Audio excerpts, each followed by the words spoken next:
Lisa here. Welcome back to my channel and welcome to my April favorites video. I love making these videos and it's really fun when I do the thumbnail because sometimes I grab just a big pile of my stuff and I hold it up, and that's what I did, and it was fun, and I've still got the pile of stuff in my lap, so I'm just gonna move that stuff now. I freaking love favorites videos. I tend to watch them all. I love making them. They are the funnest thing because who doesn't love a little show and tell? I love some show and tell. Look at my doggo. Hi, are you gonna lay down? Hey, come here. Hey. That's Shayla. She's the shy one, so she's not that shy. She's not shy at all. She's just apparently camera shy. She's very hard to get on camera because she's completely black and she has these big poofy ears. She's a favorite. Alright, so I'm gonna try to focus. I'm a little hyper because I just filmed another video and I was real hyper in that video too. So, you know, you're welcome. And also you've been warned. You'll have already seen that one by now, I'm sure. Anyway, okay, I'm gonna try to get on task. I'm gonna pull up my notes from my favorites. I'm gonna pick a random order, which is what I usually do, although I tend to be a brat and save my decks and books for last. So if you're interested in those categories, just skip forward through a lot of the other stuff, because yeah. All right, so let's start with crystals, just because I feel like it. So this is an old favorite and I worked with this crystal a ton in April. It's sort of like my Old Faithful crystal. It's the one I've had for the longest. Anybody who's had a client reading with me has almost certainly seen this crystal at one point or another. I may not use it for every single client reading, but even if I'm not using it to boost the reading itself, I have it nearby because it is my crystal. It is like the crystal that I've had forever. I've also talked about it a bunch, so if this is boring, I'm very sorry, but we did a lot of work together in April, so definitely a favorite. This Aura quartz that I've been wearing, which I'm not going to take off, but if you've been seeing this in my videos lately, I just can't, this is my favorite pendant I've ever gotten from the Witch's Bounty, which is from the team at the Witch's Moon. I absolutely adore it. I wear it all the time. I've got a bunch of others and I do like to rotate them, but I haven't felt like I wanted to rotate away from this one for a while. But this is Angel Aura Quartz, and it's got, it's like a clear quartz with that titanium rainbow aura coating on it, and it gives it this sort of unicorny iridescence that I absolutely love. And it's just felt very positive and uplifting in a time that's very heavy and uncertain, so I've been really enjoying that. Let's talk about some beauty stuff, because if we do it near the beginning, I might not scare, wait, how does that work? I might not scare you off. I'm probably gonna, well, it'll be short. I won't go to too many. I won't do too many. I promise. I'm gonna have a sip because I'm already thirsty. I'm so hyper. I probably could ground or something, but I don't feel like it because I'm having a good time. Are you having a good time? All right, beauty things I wanted to talk about really quick. So this is not a product I would ever pay full price for because I'm too cheap for this, or budget conscious or something, but it is beautiful and I have to share in case you ever see it on sale or whatever. But this is the Fresh Soy Cleanser. Is it gonna focus? Hello? Focus. There we go. I think it's, there we go. It says for all skin types. So this is really boring packaging, and I do not normally get excited about a face cleanser, but you guys, this is the best face cleanser I've ever used. It's super gentle. It doesn't make my skin feel tight or dry when I'm done using it, which is amazing because I have very dry skin and my skin tends to get feeling tight after I wash it anytime, no matter what I use. But even if I'm using my, like, I have a swirly face brush thing that I use in the shower, kind of like a Clarisonic, but way cheaper. I have one of those and I use this with that, and even though I've used the swirly brush thing, even still my face does not feel too dry. But you know what's really amazing about this? It literally smells like fresh cucumber. Like, not artificial cucumber, it smells like fresh cucumber. And the first time I put this on my face, I was like, yeah, it smells so dang good, and you literally feel like you're at a spa. It's incredible. It's also something like $40 or $45 for this size face cleanser, which in my opinion is way too much money for any kind of soap. Just period. I did get this in a subscription box that I had tried out. It was a BoxyCharm, a BoxyLuxe box, my first one, I think. I got this in that, and that's how I ended up with it. It's so nice, but it's so expensive. Anyway, if you have some spare cash or you really like investing in good skincare, I think this is really, really nice. I don't think I can bring myself to buy it, but if I ever see it in, like, on sale, or if I see if I get an option to get a sample of it or something like that, I don't know, it's really nice. Okay, moving on. I have to talk to you guys. I have worn almost no makeup this past month, except, and this is a YouTube favorite, which I'll just insert here. When Peggy and I did each other's makeup, it's the My Wife Did My Makeup live stream. You'll find it on my channel. If I remember, I'll put it up in the cards. It's freaking hilarious. Peggy trying to do my makeup was like making people's stomachs hurt from laughing so hard, including mine. But that was basically the only time I wore makeup all month. I just haven't been in a space to be interested. But I did stumble on a video from some makeup channel somewhere where they said that this product is coming back out. This was a limited edition holiday palette. It's a highlighting palette by Hourglass Cosmetics, which is basically my favorite brand of life, but they are kind of expensive. I got this palette back in like 2017, I think, and it's still my very favorite highlight palette ever. It's called the Metallic Strobe Lighting Palette, and the reason I just have to show you because it's so worth it. Like, I've been using it for years and it's in great condition. I'm just gonna show you because why not? It's my channel, I can do what I want, but I'm just gonna like swirl a little bit, 3 fingers, no big deal. There's 3 colors. There's like a pinky highlight, there's a pinky highlight, or like a yellowy champagne-y highlight, and then like a bronzy highlight. And these are so freaking beautiful. I'm just gonna, I mean, I'm not a makeup channel, but I have to. But like, look, I don't know if you can see, they are so pretty and they're so shiny and they always look really natural on the skin.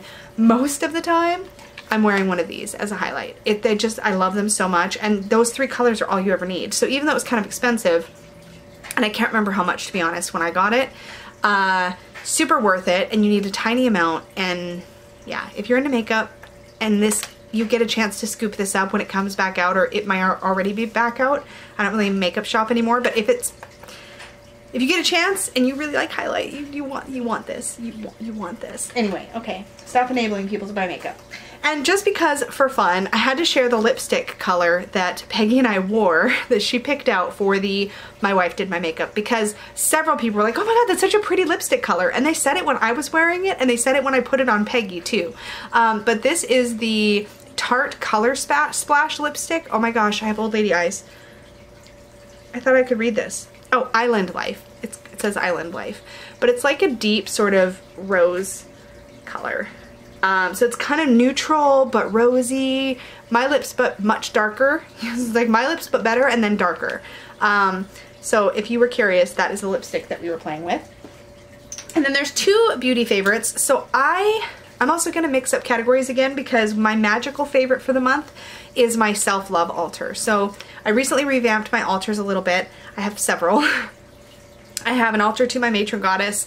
I have an altar for like tarot, divination, rune, that kind of stuff. I have an altar for prosperity, and I have now a little section of altar space for self-love. And what I've been doing is spending a little bit of time at that altar just to use my work with my self-worth mantras, work with my self-love, self-worth prayer beads, and specifically to anoint myself with oils right after a shower when I'm naked and I feel vulnerable and that kind of thing. I've been anointing my body with oils, and the 2 oils I've been using that have been just really boosting, and I've been keeping these at my self-worth altar actually, is the Sacred Goddess Ritual Body Oil that I got in a Witch's Roots box. So this is a really beautiful oil. It smells so good, and I don't know how to describe smells very well, but this smells really lovely. It is floral, but it's like a light, sensual kind of floral. Really, really lovely. Probably got some jasmine because that's one of my favorite scents.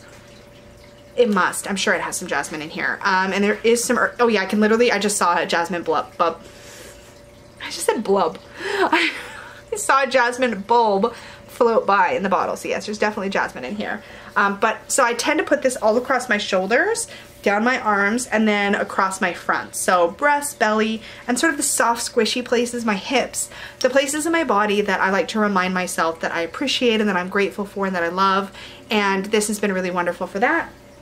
And then this is an oil I actually got when I was at Northwest Tarot Symposium, and it is an organic aromatherapy for body, mind, and spirit, and it is by Circle of Healing Essentialoils.com.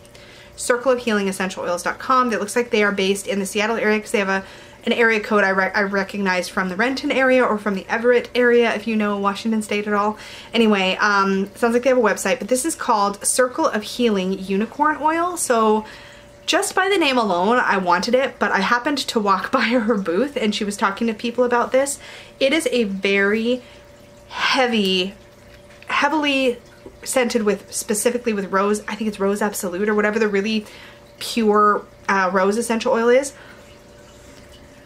There's something about this that is absolutely incredible. And what I do is when I'm at my self-love altar, I apply this like perfume. So I put it, and I'm just gonna add some now because why not? But I tend to put it all over my neck and throat area. And then I put it on the insides of my wrists. Sometimes I'll put it on my breasts or like my shoulders, but usually I just focus on my like these pulse points here. Oh, and the insides of my elbows. I like to put it there too. But this one is so pretty. So I've been using these two oils together, and it makes sense that they go well together because they're both sort of floral, but I've been enjoying that. I feel like I want to talk about everything. So this is going to be long, and I'm sorry. I'm probably going to have to, I'm probably going to go over 30 minutes. Sorry. Sorry, not sorry. Okay, so that's it for beauty and skincare and magic, because I wanted to talk about my self-love altar. And then one more thing that's kind of in a crossover, because this is sort of crystal magic, random favorite, and this is this really gorgeous amulet that a friend of mine made me. I don't know how to describe this except to say that I've got it in a special spot, in a special sacred space, and every time I walk by it, it's a space where I kind of hold room for gratitude. So it's not a full altar, but it's like a mini gratitude. It's a gratitude altar. But I keep this there because it just reminds me of how incredible it is when somebody thinks of you and they make something for you. And I've got a couple really special treasured possessions that friends have made me, and there's something about this because it's an item that I've never had before. I've never had an amulet. I've never had something that feels this sort of supercharged in a way. I don't know how else to describe it. So this feels just really incredible. I've been really enjoying kind of looking at it and handling it as I walk by it, and just sort of drawing in some of the earthy, fiery energy that it has. It's just been making me really happy. So very, very excited about that in April.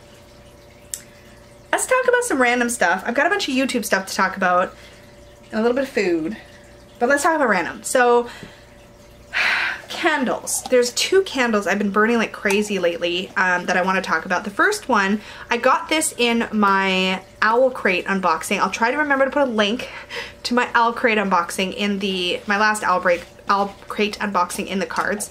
But Owl Crate is like a book subscription box, but they send you other like items that kind of go along the same theme as the book. And last month they sent this Goblin Grove Winter Berries Peach Yuzu Pear and Fresh Air scented candle. I don't want to use this up, but I'm so close to using this up, but this smells so good. It literally smells exactly like they just described it. It smells like peach, yuzu, pear, fresh air. That's what it smells like. But I'm like, you can tell, I'm almost done. But this one smells so good. This is by a company called, oh, can I read it? I can't read it because I have old lady eyes now. Oh, Flick the Wick. It says Flick the Wick. That's the company name, Flick the Wick. So you can probably look them up. But this little one, I feel like I've gotten a ton of burn time out of it, and it's definitely like a soy wax candle. Really nice. And then I've also been burning for a while now, my last Bath & Body Works candle in my collection. I don't know if anybody can tell me, but I think these are not soy. I think these are paraffin-based candles. I'm not sure. I do love them, but I don't think they're quite as good for I think they can put more stuff in the ear than like soy-based candles with cotton wicks can. But this is the Hot Cocoa and Cream candle. It's from their winter collection. I think it was from winter like a year ago or so. I still had some backups. It's got one of these like nice tin or metal lids on it. This literally smells when it's burning like you're baking chocolate cake. Like it just smells like chocolate cake. In fact, a couple days ago I was burning it, and I had already put it out because I tend to burn candles like this when I'm doing readings or when I'm sitting at my reading table behind me or whatever. And I had blown it out, and I was wandering around the house or whatever. And all of a sudden Steve's wandering around and he's like, I keep smelling cake. where am I smelling cake from? And I couldn't figure it out at first. I was like, oh, it's this. This smells like cake. It smells like cake. I've probably got a few hours left of burn time in here, but with these candles, when you get to like the bottom like 1/8 of an inch or so, they just basically stop working. At which point you can carve out the wax and use it in wax melt, in like tea light wax melters or like plug-in wax melters. I don't know, but I might want to save, I think I'm probably going to want to save this frosted black jar because I think this would be really nice for magic-y stuff. And these are really easy to clean out, so I'm probably going to do that. The only tricky thing is this little label, and I don't know how well we're going to come up. Ooh, I probably shouldn't do it right now because I'm making a video, but it looks like it's going to come up okay. So anyway, and then my last random, is it my last random? No, one of my last random. Last random I can show you is my ocean drone, which I've been playing with before I go to bed at night lately. And just closing my eyes and meditating with this because it literally makes me feel like I'm at the ocean. So if you've never seen one of these, this is a really inexpensive one, but it's clear plastic and it's got little beads inside. Oh, my doggo's gonna be like, bye, because I'm gonna make noise. But you hold it this way and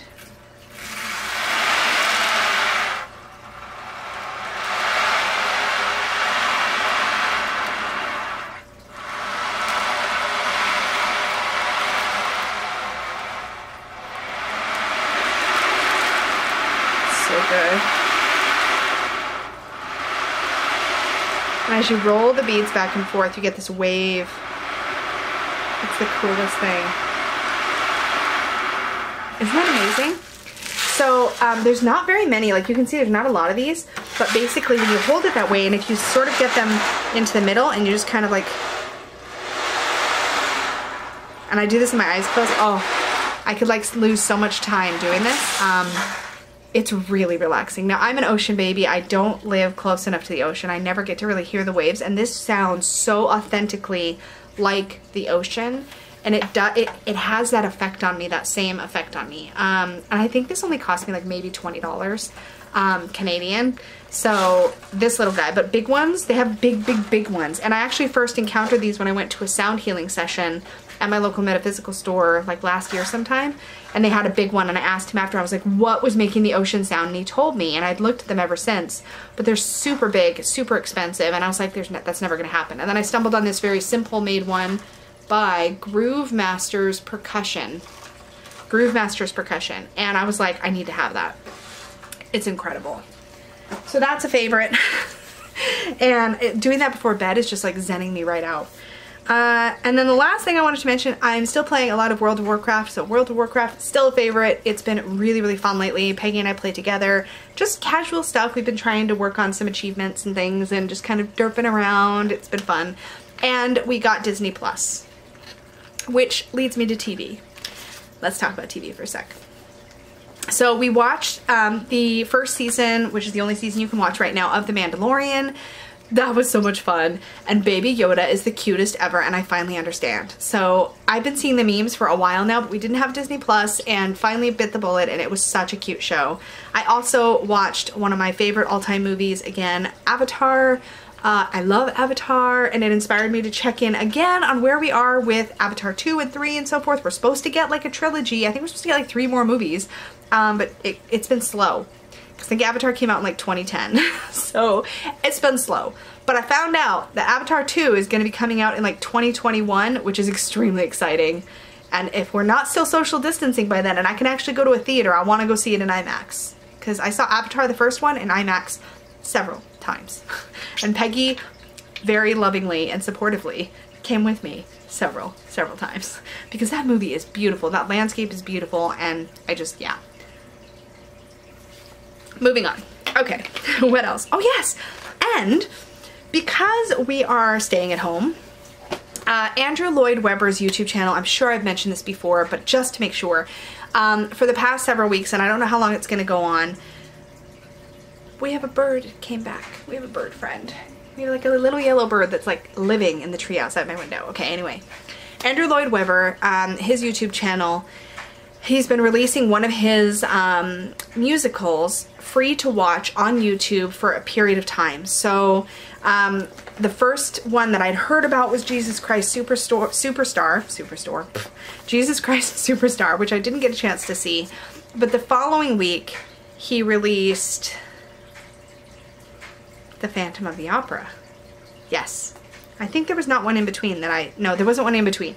So he released the Phantom of the Opera, and I was over the moon. I've talked about this on a couple of other videos, I'm sure, at this point, but I wanted to see Phantom of the Opera for years and years and years and years and years. Never had an opportunity, and it's just one of those things that it's been a bucket list kind of thing. And I really wanted to see the stage production and not the movie first. Now I want to see the movie real bad, like real bad. But I got to see the stage production, and it was the one that was at, I think, the Royal Albert Hall, and it had Sarah Boggess as Christine. It was so good. I watched it twice. I cried both times. It was so good. And then the next week, Andrew Lloyd Webber released Love Never Dies, which is the sequel to the Phantom of the Opera, which I did not like nearly as well. Hated the ending. But several of the songs I liked. I enjoyed the concept of Love Never Dies. I just was unsatisfied, but it was still really cool to be able to watch it, and I'm super grateful. And then this week, I think they had, at the time I'm filming this weekend, they had a like a concert type celebration at Royal Albert Hall that they released. So I don't know what's next week. I'm hoping we're gonna get Cats, because I'd really like to see the stage production of Cats. But yeah, that was really fun. So that was a really exciting thing for me this last month. And some fun food things. I think, is that all I've got left? Oh no, YouTube. Let's talk about YouTube before I lose you guys. This is so long a video. Am I gonna lose you? Am I losing you right now? So there's a bunch of YouTube things. So I want to talk about some things I've done, and I also want to shout out a couple of other things that I think are really exciting and happening right now.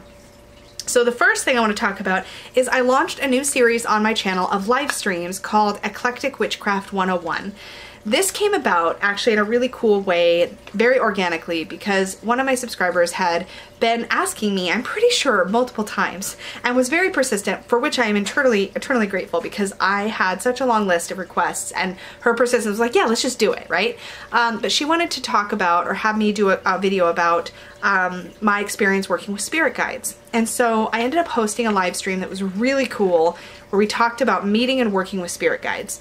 And it was so much fun, and it ended up sort of launching the idea for me to do a series all about different things related to eclectic witchcraft. So I started that in April.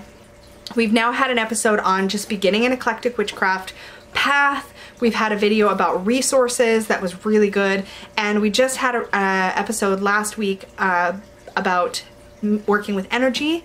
And I think at the time you're going to see this video, we're going to be talking, I think, about elements next. So every Wednesday right now, that's the schedule. Every Wednesday at 5:30 p.m. Pacific is when I'm currently doing these lives. They're a lot of fun. They're very interactive. I talk a lot about my experiences on my path, but then we also share a lot of resources and tips back and forth. There's a lot of really great side conversation that happens in the chats, and so they're wonderful to watch back, but they're also wonderful if you can join them live. So check those out. I will try to remember to have a link in the description box down below, because I'm probably out of links for the corner, for the upper corner.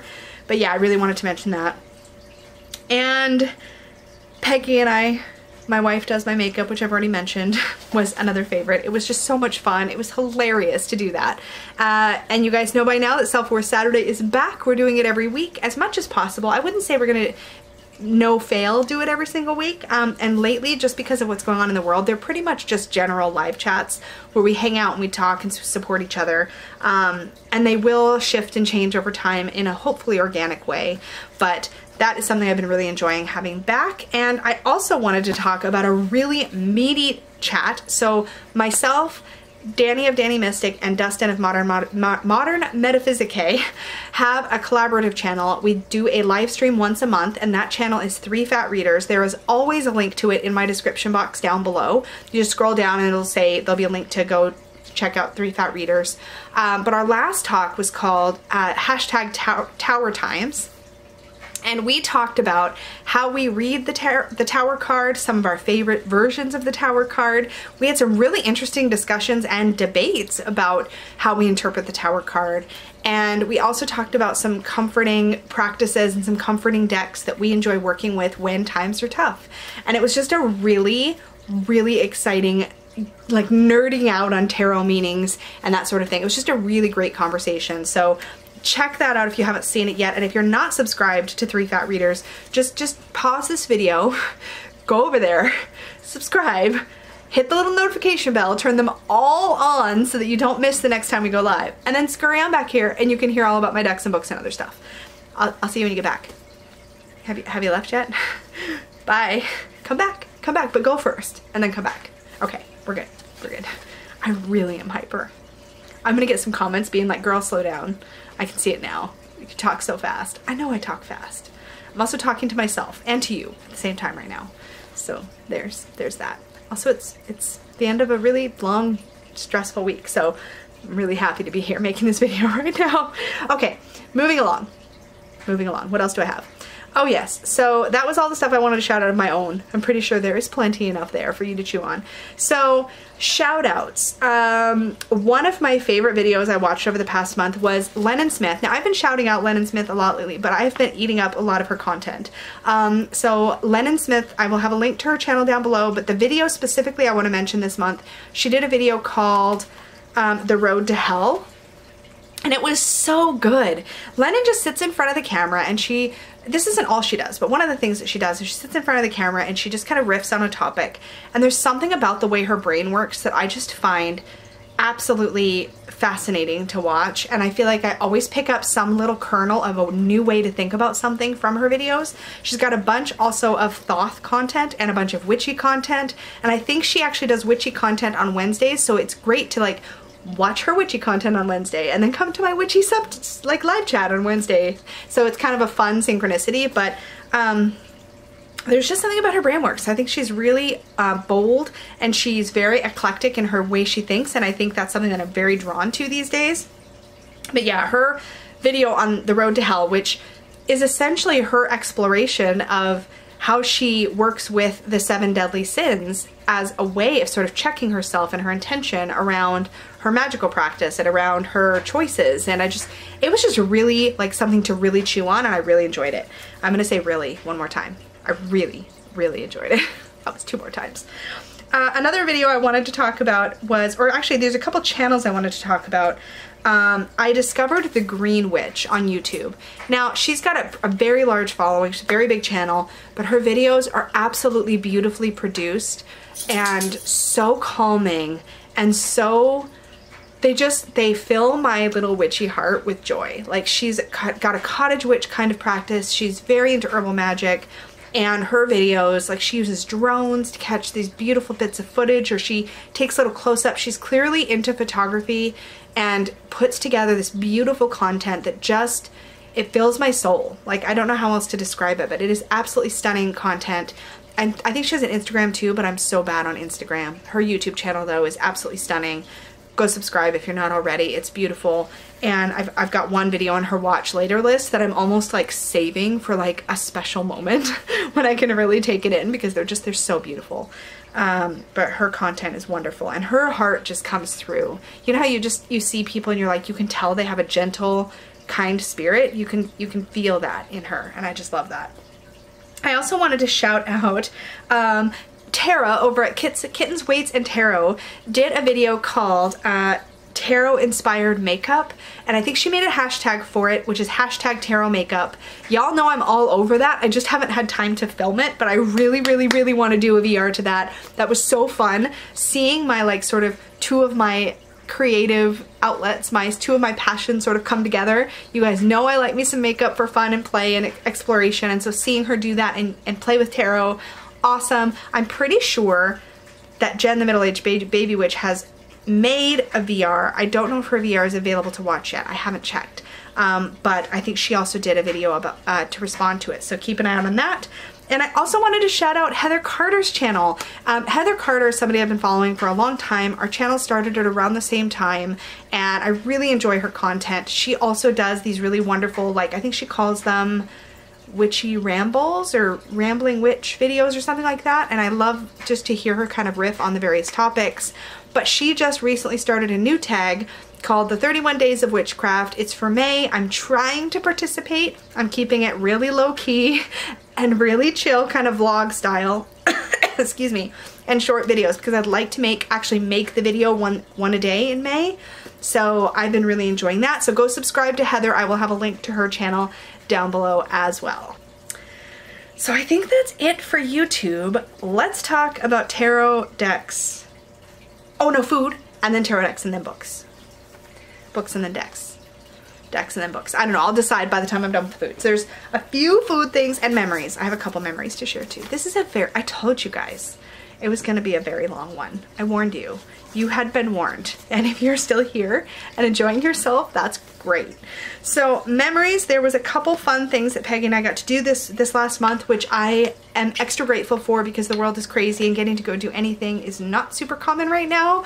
But we had 2 car gatherings, get-togethers, car events. So the first one was Peggy and I had a car date. We literally, now we're allowed to do some driving around here, we just can't be, we still need a social distance and all that kind of thing. So we got in the car, we ordered for pickup at our very favorite English fish and chips restaurant. We got some cod and chips and mushy peas to share. We ordered ahead. When we got there, they had a really, really thoughtful setup. There was social distance markings for lining up to get to where you pay to pick up and then pick up your food. They had everything set up so that there was like a big table separating the serving staff from the customers. There was a big like physical space you physically couldn't cross. And then they had like a debit machine, and the debit machine was like all wrapped in plastic, and like just you could watch them sanitizing it between customers. And it was all very thoughtful. They had a separate space you could stand when you're waiting for your food. Anyway, we did that. We got our food. We went back into the car. We found just a nice place to park. And in the car, we ate our fish and chips and our mushy peas. And it was fantastic. It was like it was like going out to dinner. But I mean, yeah, we were in our car. Oh well, you know what I mean? But we had a great time. It just felt really good. And then funny enough, like 2 weeks later, I think it was about 2 weeks later, the 3 of us, so Peggy and I and Steve, who lives with us, we got in the car and we met up with John and John's girlfriend Kim, John being the other son, and John's girlfriend Kim. We got together with them. They were in their car. We went through a drive-through together, and then we hung out, like sort of our cars were nearby, but our windows were open, so we could like hang out and talk. And it was like we just hung out and talked. We stayed in our cars. We had good distance, but we were able to visit in person, and it's just really nice. So yeah, those were the 2 sort of memories I wanted to share. And I guess the fish and chips counts as a delicious food that I had in April that I absolutely loved. I love me some mushy peas from this specific place. They taste so good. They remind me of like split pea soup when I was a kid. So yummy, but like really thick and just delicious. I'm sure, and they always sounded gross to me. I was definitely in the that sounds disgusting camp until I had them, and then I was like, these are so good. And I like to dip my fries in them. Anyway, so good. Other foods, 2 foods I want to talk about, and I brought them because I'm that person. So this I'm totally all over. So this is called dashi miso, and it's not just miso paste, it's miso paste with bonito extract basically, and it's non-GMO, and you basically make miso soup by just taking a scoop of this, like I think it says a tablespoon. I use way more than that, but I think it says like a tablespoon. Yeah, mix 4 cups of water and 4 tablespoons. That's like 1 tablespoon per cup. No, I'm more like 2 tablespoons per cup. But anyway, I put a couple tablespoons of this in a mug. I boil some hot water. I boil some water, and I whisk it in, and it's delicious, delicious miso, and I freaking love it. It's so good. It's yummy. It's yummy. And I love miso, but I'm not always a fan of the seaweed. Don't mind the tofu, but just like the miso, I love it. So this is like miso with no like weird bits in it, and it's delicious. I love it. And the other food thing I brought to show, because I'm hoarding this not hoarding, I'm waiting. I'm waiting for the right moment. But I found these really inexpensive cookies at Walmart, of all places. They're coconut caramel and fudge. Now, you probably recognize these if you're in the States. Not this package, but this cookie.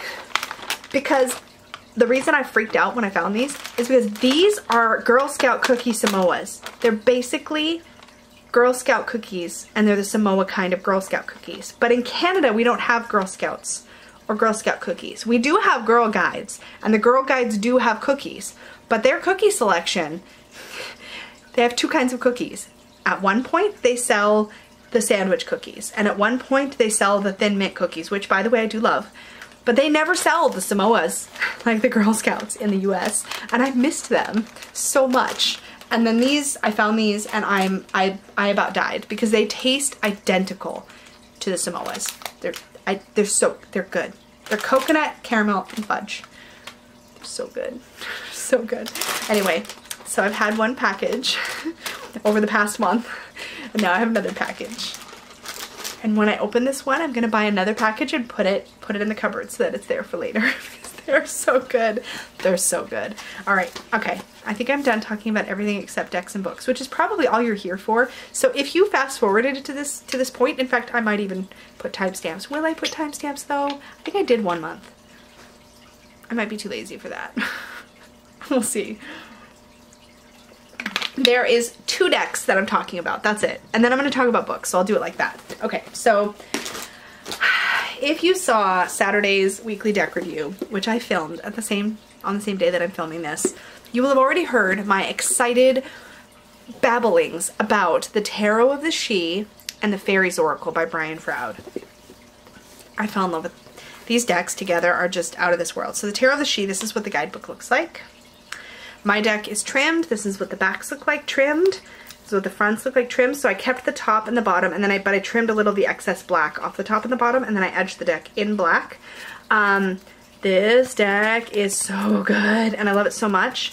I'm going to save a lot of the extra babbles about why I love this so much and invite you to watch that weekly deck review from this past Saturday.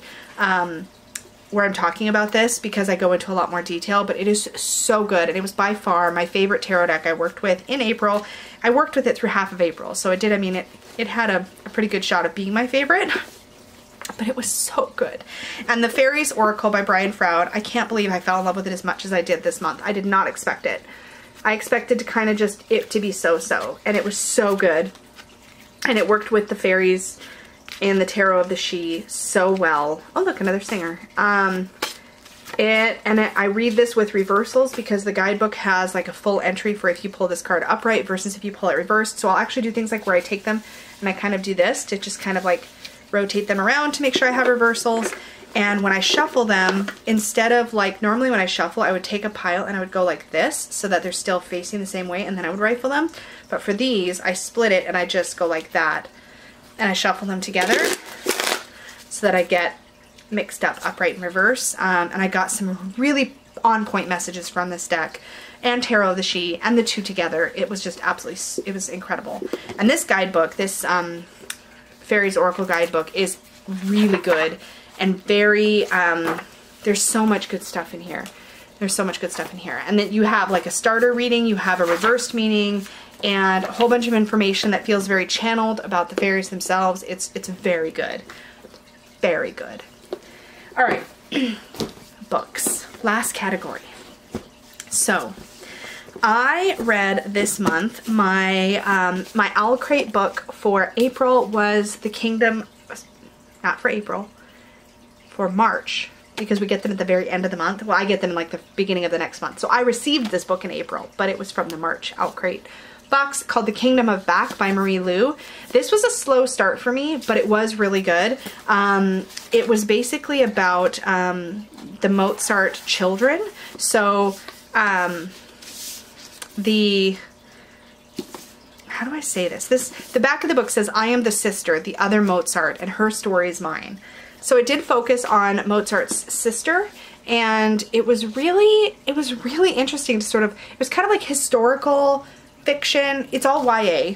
Owl Crate books are all YA, which is my favorite genre. My nose is very itchy. Favorite genre. But it's YA historical fiction / fantasy. So that's kind of the genre this is in. And it was really beautiful. And the edges are like silver gilded because this was a special edition box from Owl Crate because it was their anniversary or birthday or whatever. But this was really good. I wish I could give you more details, but I'm not super awesome at summarizing the book, but essentially it's about this sort of made-up world, possibly real world, obviously in this book, or it's based off of a made-up world that Mozart and his sister had come up with when they were little kids. So the author took creative license with that and turned it into a whole thing. really interesting storyline, specifically about the sister not wanting to be forgotten and wanting to have her own legacy and to be remembered, and really a powerful, beautiful story. Loved it. But again, it was a bit of a slow start, and I think whenever I get into sort of that slight historical fiction leaning, I can sometimes find it hard to initially get my teeth into the story, but this was good and it did grip me in the end, right? Like by the end I was invested. Another book that I read, this was just a random find at, I think it was like a Walmart or something. I saw this on the shelf at a discount and I thought I'd try it, was The Family Upstairs by Lisa Jewell. So this book, it's a standalone, it's not part of a series or anything like that, and I think it's just adult fiction. And I would say it's like sort of suspense thrillery, kind of, sort of. So it reminds me, genre-wise, it reminds me of The Girl on the Train. If you've read that, or if you've read that. This is kind of similar. There's a lot of like twists and turns and you don't really know how all the pieces fit together till the end. It's one of those kinds of stories, but I found that it drew me in pretty quickly and I enjoyed it, and I read it pretty quickly as well. So I really liked that. I don't know that this is like my favorite genre ever. I do like some suspense, but I almost feel like I want it to be full-on suspense or like full-on fantasy. This was very not fantasy. This was very like real life kind of suspense. But it was just suspense mild. Like it was a little mild on the suspense. So while it was really good and it gripped me, I wouldn't like be rushing to look for more. Do you know what I mean?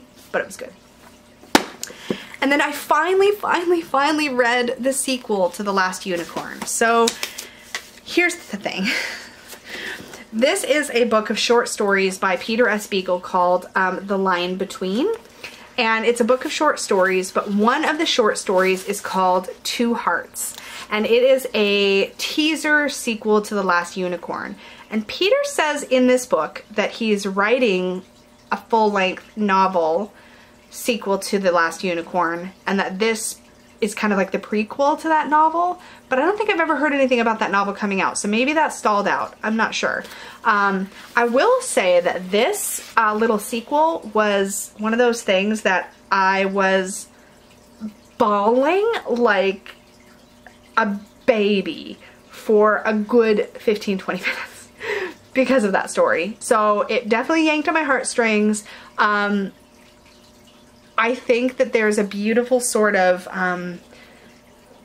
completion to the story that we're familiar with that short story, but there's also definitely sort of the beginning of a potential new story, so that's definitely there. I don't know what I was thinking I was going to find in a sequel to The Last Unicorn. I'm not sure that this was what I expected, but it was still a really beautiful story, so there's that. And on my Kindle Paperwhite, I also finished reading book 2 of the Throne of Glass series, which is called, I think it's called Crown, let me just check my book list here. Yeah, Crown of Midnight. So I finished that, and I am actually currently reading Heir of Fire, which is the 3rd book in the Throne of Glass series, and I'm really enjoying that series. And in fact, I will say that the 2nd book in that series completely, like something happens in like the first bit, maybe it was actually it might have been near the end of the 2nd book. Something happens, no, it's near the end of the 2nd book, that's what it is. And I read in bed a lot, and I like sat up in bed and I was like, no way. Like when you have a moment like that, when a book, like a fiction book, when it grabs you like that, and it's like this thing happens that I didn't see coming, and now that I can look back and I can see all the pieces, I'm like, oh, and you can like connect the dots, which is really exciting. But I'm one of those people that this stuff tends to sneak up on me, and then I get really excited when like new things are uncovered or new information, or you're able to connect certain dots and something happens with the protagonist, and I was just like, oh, and it was amazing. And I'm loving the like love triangle kind of situation that is happening in that book, and like the different character interactions, and I'm very attached to the protagonist. I find her very like exciting to follow, and I don't see myself petering out, which is great because I've had some trouble with series. Sometimes they lose me in like book 2, 3, but I'm on book 3 and I'm still like screaming ahead and loving it. So really excited to see where the story goes. I think there is, I don't know how many books I've got. I think there's 7. So Heir of Fire is the book I'm on now. Then there's Queen of Shadows, Empire of Storms, Tower of Dawn, Kingdom of Ash is I think the last one, but there may be an 8th book too, I'm not sure. but they're a super fun read. They are YA fantasy fiction for sure, and I love it. So, oh my gosh, 45 minutes later, and we're finally wrapping this bad boy up. There's two other little honorable mention decks that, they're not little, there's two other honorable mention decks that I want to throw in here at the end. If you happen to just stick around to the end, I guess these are like a bonus. One deck that I just can't stop reaching for when I want to sort of relax before bed is my Guardian Angel Tarot. This is Doreen Virtue, Radley Valentine. My copy just has Radley Valentine on it. I think this actually may be out of print now. I don't know, but I was looking for it on Amazon and I couldn't find it. But my copy is trimmed. I followed Dawn Michelle at Boho Tarot's trim where she took the gilding off. She just trimmed a little bit of the gilding all the way around, which I did. And then she edged it in multicolored inks, and I also did that in these really soft pastel colors to match the fronts. What I actually legitimately love the messages on these cards. They're very comforting, soothing messages. They feel very gentle and nurturing, and it's like the perfect thing to just pull a card, reflect on my day, read the little message, and go to sleep. And I've said that a bunch of times, but given what's going on in the world, I have been reaching for this deck a lot. It's back to living by my bedside again, which is where it was for months, and then I rotated something else in, but this is back because it's like it's the thing that makes me feel like I've just had a little hug and a little tuck in at night from my cards, and I really like that. And the other deck I've just been enjoying the heck out of, and I don't think I've mentioned it in a favorites yet, but I haven't put it away since I got it, and that is the Cup of Contemplation cards by Julie, our very own Peekaboo Rose here on YouTube. These are so great. The deck itself is kind of like physically large, but I use them as display cards, so I really like that they're large like this. I actually have a little plastic stand on a space right that I can see. I'm like looking straight at it right now, so it's right by my bed. And every few days or maybe every week or so, like there's no set schedule, just when I feel like the message is done, I will give these a little shuffle. I'll flip one of the cards over like that, and I'll just leave this on display until I feel like I don't need it anymore, and then I'll pick out a new one. They're very like sort of prompts for thinking, prompts for journaling, or prompts for like meditating. Where can I release the all or nothing mentality? Who can I reconnect with? Who or what is challenging my values? I really enjoy these. So these are available on Make Playing Cards. I do have a full flip through of this deck on my channel. If I remember, I'll link it. But if not, you can search Cup of Contemplation on my channel and you can find it. You can also go to Julie at Peekaboo Rose's channel and watch her initial flip through of her own deck, which is super fun. But yeah, I really enjoy these, and I literally have not put them away since I got them. So they're definitely a favorite. And that, my friends, is it, because I've been talking a long time. I hope you have an amazing May. I hope May brings us a lot of freshness, a lot of space and opportunity and healing, and I hope you're all being well and safe and washing your hands a lot and practicing good social distance and staying safe, and I will talk to you all again very soon. Remember to like, share, subscribe, hit the bell, hit the little all, make sure you're getting notifications when I go live and that sort of thing and upload new videos. And if you would like to book a tarot reading with me, you can do that over at supportivetarot.com. Thanks so much, and I'll see you in the next one. Bye!